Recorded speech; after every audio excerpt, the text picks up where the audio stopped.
ఏనుగంతటి సమస్య వచ్చినా అదరకు బెదరకు మావటిలా తెలివిగా ఆ సమస్యలపైన సవారీ నేర్చుకో.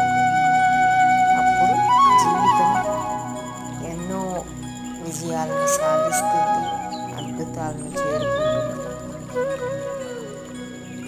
ఎప్పుడు కాలాన్ని జయించే ఆలోచనలు చేయాలి తప్ప కాలానికి లొంగిపోయి సమస్యలకు కుంగిపోయే జీవితం నిరర్థకం. అలాంటి జీవితం వ్యర్థం. తెలుసుకోనేస్తమా, తెలివిగా నడుచుకో. KRP realtors